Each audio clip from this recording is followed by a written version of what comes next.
Hello दोस्तों, स्वागत है आप सभी का हमारे चैनल बोर्ड में सॉल्यूशन पे। आज हम लोग 2024 का वायरल क्वेश्चन पेपर लेके आए हैं। आप लोग का विज्ञान का एग्जाम 20 फरवरी को है, 20/2/2024 को। तो आप लोग इसी मॉडल सेट को आप लोग कह सकते हैं कि इसको पढ़ करके आप लोग जा सकते हैं, जिसमें से गारंटी है कि 40 से 50 क्वेश्चन सेम टू सेम आपके एग्जाम में 2024 के अंदर एग्जाम में आएगा। इसलिए आप लोग एंड तक बने रहिए और हो सके तो अपने साथ एक पेन या पेपर भी लेके बैठ सकते हैं, जिससे आप लोग अंदाजा लगा सके हाँ कि हमसे कितना क्वेश्चन बन पा रहा है, कितना क्वेश्चन नहीं बन पा रहा है। देखिए, आप लोग का सेम टू सेम ऐसे ही क्वेश्चन पेपर मिलेगा आप लोग को। 2 घंटा 45 मिनट आप लोग को टाइम मिलेगा और फुल मार्क्स 80 मार्क्स का होता है, जैसा कि आप लोगों को पता है। और 80 ऑब्जेक्टिव होता है, जिसमें से आपको 40 ऑब्जेक्टिव सही करना होता है और 40 आप लोगों को छोड़ना होता है। तो चलिए आज का वीडियो स्टार्ट करते हैं। हमारा सबसे पहला क्वेश्चन दिया हुआ है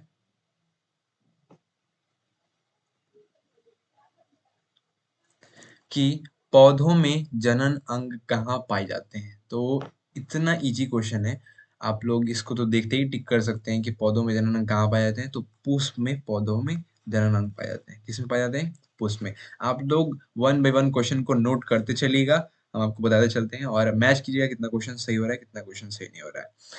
अगला क्वेश्चन है हमारा कि प्रकाश संश्लेषण की क्रिया कहाँ होती है। प्रकाश संश्लेषण की क्रिया होती है, किसमें होती है? तो प्रकाश संश्लेषण की क्रिया होती है हरे पौधों में। ये भी बहुत ज्यादा इजी क्वेश्चन है, इसको भी आप लोग उम्मीद करते हैं सही टिक मारे होंगे। प्रकाश संश्लेषण की क्रिया कहाँ होती है? हरे पौधों में होती है। अगला क्वेश्चन है हमारा 3 नंबर क्वेश्चन। प्रकाश संश्लेषण की क्रिया में प्रकाश संश्लेषण की क्रिया में ऑक्सीजन किस से बाहर निकलता है, यानी कि O2 हमारा होता है, वो प्रकाश संश्लेषण में किससे बाहर निकलता है? तो जल से। ठीक है, जल से हमारा ऑक्सीजन बाहर निकलता है। ये क्वेश्चन आप लोग मार्क कर लीजिएगा इंपॉर्टेंट में। अगला क्वेश्चन है हमारा 4 नंबर क्वेश्चन।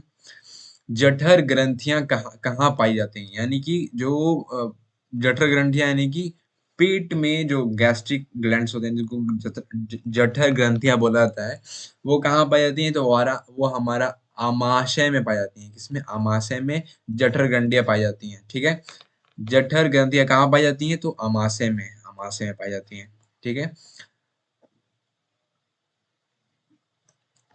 अगला क्वेश्चन है हमारा, ग्लाइकोलाइसिस की प्रक्रिया संपन्न होती है। ठीक है, ग्लाइकोलाइसिस की प्रक्रिया कहाँ से संपन्न होती है बताइए?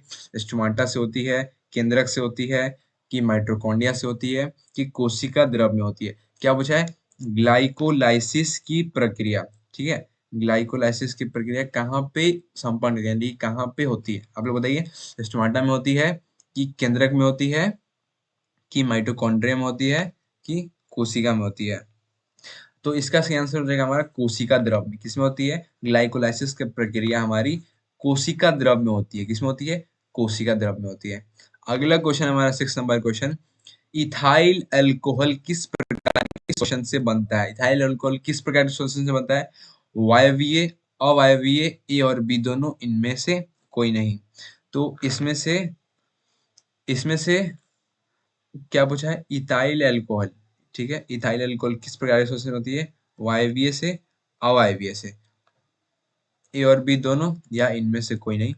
इसका राइट आंसर हो जाएगा हमारा अवायवीय, अवायवीय शोषण। ठीक है, इथाइल अल्कोहल अवायवीय शोषण से बनता है। ठीक है, ये क्वेश्चन इंपॉर्टेंट है, आप लोग अपने नोटबुक में इसको 4 मार्क्स लगा लीजिएगा। ठीक है, अगला क्वेश्चन हमारा सबसे छोटी अंतःस्रावी ग्रंथि कौन सी है? तो पिट्यूटरी। तो एकदम ज्यादा इजी क्वेश्चन है, आप लोग को पता ही होगा, पहले से आप लोग बायो में पढ़े होंगे कि पिट्यूटरी ग्लैंड होता है, वो सबसे छोटी होती है ग्रंथि हमारे हमारे शरीर की।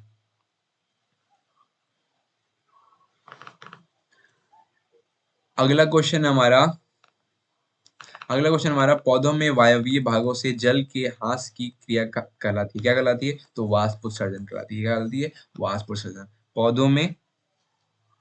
पौधों में वायवीय भागों से जल के ह्रास की क्रिया क्या कहलाती है? वाष्पोत्सर्जन। वाष्पोत्सर्जन क्या कहलाती है? वाष्पोत्सर्जन। अगला क्वेश्चन हमारा 9 नंबर क्वेश्चन है।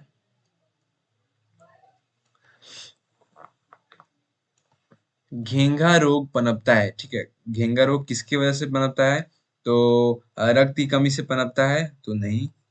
चीनी की कमी से, कि आयोडीन की कमी से? तो मोटापा से। किससे घेगा रोग पनपता है? तो आयोडीन की कमी से पनपता है। किससे? आयोडीन की कमी से पनपता है। ठीक है, घेगा रोग जिसको गोइटरेड इंग्लिश में बोलते हैं, वो आयोडीन की कमी से फैलता है। ठीक है, सॉरी पनपता है यानी कि डेवलप होता है। अगला क्वेश्चन हमारा, रक्त में हल्के पीले रंग के चिपचिपे द्रव को क्या बोलते हैं? इसको प्लाज्मा बोलते हैं। क्या बोलते हैं? रक्त में हल्के पीले रंग के चिपचिपे द्रव को प्लाज्मा बोलते हैं। क्या बोलते हैं? प्लाज्मा बोलते हैं। रक्तचाप मापने का उपकरण को क्या बोलते हैं? स्फिग्मोमैनोमीटर बोलते हैं। क्या बोलते हैं? स्फिग्मोमीटर। ये भी बहुत ही ज्यादा इंपॉर्टेंट क्वेश्चन है। आप लोग को इसको 4 स्टार मार्क्स लीजिएगा, क्योंकि ये क्वेश्चन गारंटी बोल रहे हैं कि 2024 के आपके पेपर में 20 तारीख को, 20 फरवरी को पूछेगा ही पूछेगा, इसलिए आप लोग अपने कॉपी में स्टार मार्क्स लगा लीजिएगा।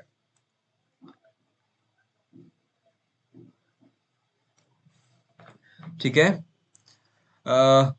वाष्पोत्सर्जन क्रिया कहाँ पाई जाती है? जंतुओं में, पौधों में, पौधों और जंतुओं दोनों में, या इनमें से कोई नहीं? इसका सही आंसर हो जाएगा ऑप्शन नंबर बी, पौधों में। वाष्पोत्सर्जन जंतुओं में थोड़ी पाई जाती है, वाष्पोत्सर्जन पौधों में पाई जाती है। इसमें पाई जाती है पौधों में, क्योंकि उनके पास पत्ती होती है, वहां से वो लोग वाष्पोत्सर्जन करते हैं, यानी कि हवा का लेन देन करते हैं। ठीक है, अगला क्वेश्चन हमारा 13 नंबर क्वेश्चन, निम्नलिखित में से किसमें खुला परिसंचरण निम्नलिखित में से किसमें खुला परिसंचरण तंत्र पाया जाता है? किसमें पाया जाता है? ऊंट में पाया जाता है, कि घोड़ा में पाया जाता है, कि तिलचट्टा में पाया जाता है, कि मानव में पाया जाता है? निम्नलिखित में से किसमें खुला परिसंचरण तंत्र पाया जाता है? ठीक है, यानी कि ओपन सर्कुलेटरी सिस्टम किसमें पाया जाता है? ऊंट में, तिलचट्टा में, मानव में, या घोड़ा में? तो ये होता है तिलचट्टा में। 13 नंबर सही आंसर है। 13 नंबर का सी हो जाएगा। ठीक है, अगला क्वेश्चन है, रक्त क्या है? क्वेश्चन देखिए बहुत इजी क्वेश्चन है। ये क्या है? अपदार्थ है, या उत्तक है, या फिर कोशिका है, या इनमें से कोई नहीं है? ठीक है, हमारा ब्लड क्या है? तो ब्लड एक एक एक टिश्यू है, उक्त है। क्या है? सॉरी, उत्तक है। क्या है? ब्लड एक उत्तक है। क्या है? एक उत्तक है। ये भी इंपॉर्टेंट क्वेश्चन है, आप लोग इसको स्टार मार्क्स लगा लीजिएगा। मूत्र का पीला रंग किस वर्णक के कारण होता है? तो ये होता है यूरोक्रोम की वजह से। ये भी इजी क्वेश्चन है, आप लोगों ने बायोलॉजी में पढ़ा होगा, एक्सक्रीटरी सिस्टम में। यूरोक्रोम की वजह से मूत्र का पीला रंग होता है। ठीक है, अगला क्वेश्चन हमारा 15 सॉरी 16 नंबर क्वेश्चन है, निम्नलिखित में से कौन एक उभयलिंगी जंतु है? कौन एक उभयलिंगी जंतु है? हाथी है? नहीं। गाय है? नहीं। कुत्ता है? नहीं। केंचुआ है। बिल्कुल सही आंसर है, केंचुआ है। केंचुआ। केंचुआ आपका क्या है? उभयलिंगी जंतु। ये भी क्वेश्चन बहुत बार पूछा गया आपका। हाथी तो आप लोग जानते हैं कि हाथी अलग अलग होता है, हाथी और हथनी। गाय होता है, और क्या बोलते हैं, बैल होता है। कुत्ता होते हैं और कुतिया होती है, हम लोग जानते हैं। और केंचुआ में ही दोनों, यानी कि मानव और जो हमारे मेल है और फीमेल सिस्टम दोनों पाया जाता है कि इसमें, केंचुआ में। इसलिए हम लोग इसको क्या बोलते हैं? उभयलिंगी, यानी कि इसमें दोनों लिंग पाए जाते हैं। ठीक है, उसको हम लोग, उसी को हम लोग उभयलिंगी बोलते हैं, जिसमें दोनों पाए जाते हैं, मेल और फीमेल। जिससे, जैसे कि इसका एग्जाम्पल हमारा केंचुआ है। अगला क्वेश्चन हमारा 17 नंबर, यूरिया रक्त में कहाँ से प्रवेश करता है?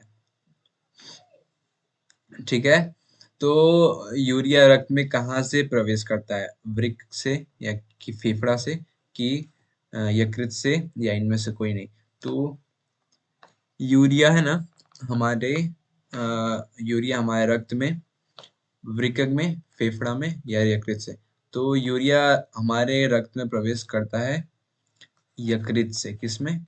यकृत से, लीवर से। अगला क्वेश्चन हमारा, जैव आवर्धन प्रदर्शित करने वाला रसायन कौन सा है? CFC है, DDT है, ATP है, या DDT? तो जैव आवर्धन प्रदर्शित करने वाला रसायन कौन सा है? DDT है। क्या है? DDT, DDT। अगला क्वेश्चन हमारा, देखो तो कौन एक प्राथमिक उपभोक्ता है? ठीक है, उपघटक है, शाकाहारी है, मांसाहारी, सर्वाहारी? तो क्या है? निम्नलिखित से प्राथमिक उपभोक्ता कौन सा है? तो फिर जो पेड़ पौधा खाते हैं उसको क्या बोलते हैं? प्राथमिक उपभोक्ता बोलते हैं। जो भी जीव जंतु पेड़ पौधे खाते हैं उसको प्राथमिक उपभोक्ता बोलते हैं। तो वो क्या होता है? जो पेड़ पौधे खाते हैं उनको हम क्या बोलते हैं? मांसाहारी बोलते हैं, कि शाकाहारी बोलते हैं? शाकाहारी बोलते हैं। बिल्कुल, इसका सही आंसर हो जाएगा शाकाहारी। निम्न में से कौन एक भूमिगत जल का उदाहरण है? ठीक है, कुआं, नदी, समुद्र, तालाब, ठीक है। तो इसका सही आंसर हो जाएगा हमारा कुआं। निम्नलिखित में से कौन भूमिगत यानी कि भूमि के अंदर का कौन जल है, तो कुआं हमारे भूमि के अंदर का जल है, ठीक है।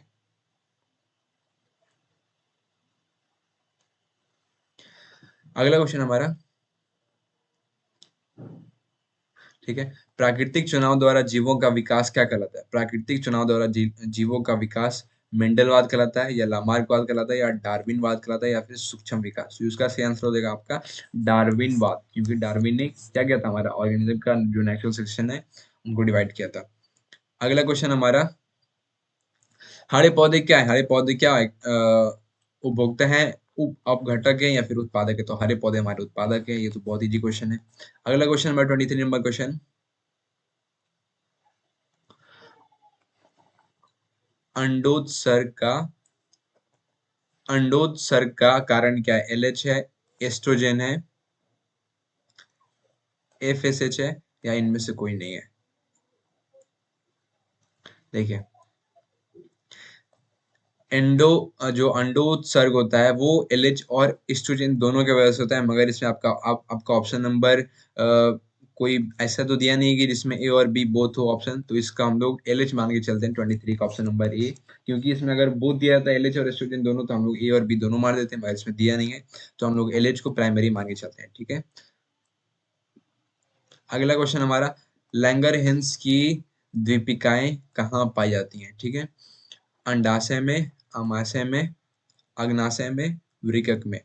तो जो लैंगरहैंस है उनकी द्वीपिकाएं अग्नाशय के ऊपर पाई जाती है। किसके? पैनक्रिया, जिसको हम लोग अग्नाशय बोलते हैं, उसके ऊपर लैंगरहैंस की द्वीपिकाएं पाई जाती हैं। अगला क्वेश्चन हमारा, थायरॉक्सिन हार्मोन के संश्लेषण में निम्नलिखित में से किसका होना आवश्यक है? ठीक है, आयरन का, मैग्नीज का, क्लोरीन का, आयोडीन का। तो आप लोग जैसे पता है थायरॉक्सिन जो हार्मोन होता है वो थायरॉक्सिन हार्मोन के संश्लेषण में निम्नलिखित में से किसका होना आवश्यक है? तो आयोडीन का होना आवश्यक है। जब तक आयोडीन नहीं हो तब तक टीएसएच जिसको बोलते हैं हम लोग, थायराइड स्टिमुलेटिंग हार्मोन, वो बनेगा नहीं, और फिर वो नहीं बनेगा तो थायरॉक्सिन हार्मोन कैसे बनेगा? तो इसलिए आयोडीन का होना हमारे संश्लेषण में जरूरी है। अगला क्वेश्चन हमारा,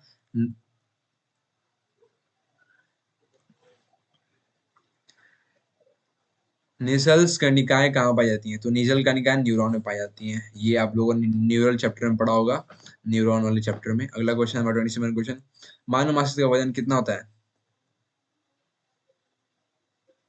एक सेकेंड, मानव मस्तिष्क का वजन कितना होता है? 1.5 to 2 केजी, या 0.5 से 1.5 केजी, या 1.2 से 1.4 केजी। तो इसका सही आंसर हो जाएगा आपका ऑप्शन नंबर सी, 1.2।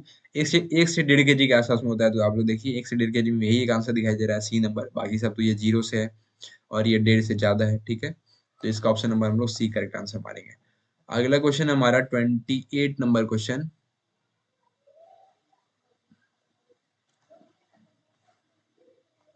निकट दृष्टि दोष अथवा दूर दृष्टि दोष के निवारण हेतु प्रयुक्त लेंस द्वारा बना प्रतिबिंब कैसा होता है? तो वास्तविक और सीधा होता है, वास्तविक और सीधा। इसका एक और ऑप्शन होगा जो आप लोग के ऑप्शन में दिया नहीं है, सबसे ज्यादा अप्रोप्रिएट यही लग रहा है, ठीक है। तो हम लोग इसी को एक मानना चाहते हैं, वास्तविक और सीधा। निकट दृष्टि दोष अथवा दूर दृष्टि दोष के निवारण हेतु प्रयुक्त लेंस द्वारा बना प्रतिबिंब कैसा होता है? वास्तविक और सीधा होता है,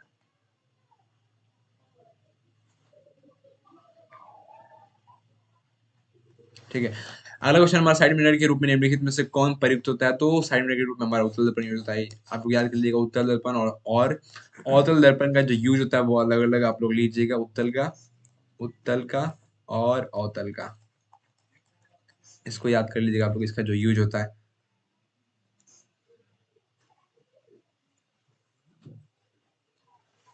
अवतल लेंस द्वारा प्राप्त प्रतिबिंब कैसा होता है? तो वस्तु से हमेशा क्या होता है? छोटा होता है। क्या होता है? वस्तु से छोटा होता है हमारा। और देखिए आप लोग, अवतल लेंस दिया हुआ ना, तो इसका मतलब जो प्रतिबिंब होगा वो छोटा भी होगा, और क्या होगा?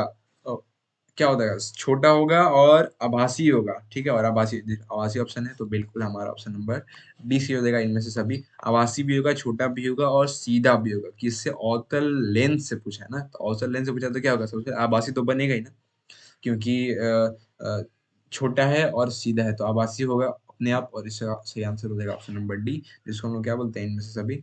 वर्चुअल, डिमिनिश और रिडक्ट। सीधा, आभासी और छोटा। अगला क्वेश्चन हमारा, ऊर्जा का एसआई मात्रक क्या है? ऊर्जा का एसआई मात्रक जूल है, या जूल पर सेकंड है, या जूल पर सेकंड स्क्वायर है? इसका सही आंसर हो जाएगा ऑप्शन नंबर ए, जूल है। ऊर्जा का ऊर्जा का एसआई मात्रक ऊर्जा का एसआई मात्रक क्या है? जूल है। क्या है? जूल है। ठीक है, ऊर्जा का एसआई मात्रक जूल है। ठीक है, अगला क्वेश्चन हमारा 32 नंबर। आकाश का नीला रंग होने किस परिघटना का परिणाम है? ठीक है, अपवर्तन का है, या परि आकाश का नीला रंग होना किस परिघटना का परिणाम? ठीक है, अपवर्तन का है, या प्रकीर्णन का है, या फिर परावर्तन का है? तो आकाश का नीला रंग होना हमारा प्रकीर्णन का क्या है? एक परिघटना है। ठीक है, अगला क्वेश्चन हम देंगे। समान नेत्र के लिए स्पष्ट दृष्टि का न्यूनतम दूरी कितनी होती है? 25 सेंटीमीटर। देखिए 25 सेंटीमीटर कहाँ लिखा है? 25 मीटर है, यहाँ पे 2.5 सेंटीमीटर है।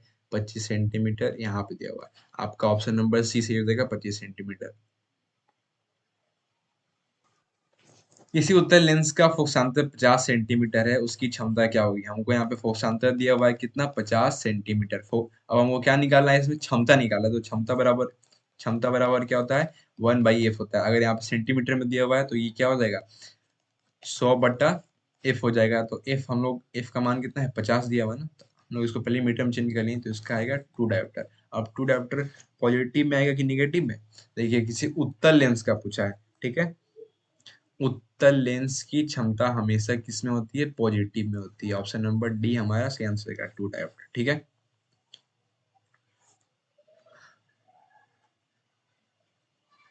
अगला क्वेश्चन हमारा। एक प्रिज्म कितने सतहों से घिरा रहता है? एक एक प्रिज्म हमारा होता है, एक प्रिज्म हमारा ये हो गया, ये कितने सतहों से घिरा होता है? एक नीचे से, एक इधर से, एक इधर से, और एक उधर से, और एक इधर से, यानी कि 3, 4 और 5। कितने से? 5 सतहों से।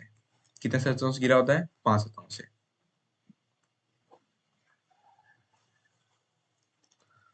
अभिनेत्र लेंस की फोकस दूरी में परिवर्तन किया जाता है। ठीक है, पुतली द्वारा, या परितारिका द्वारा, या दृष्टि पटल द्वारा, ये पक्षमापी पेशियां द्वारा।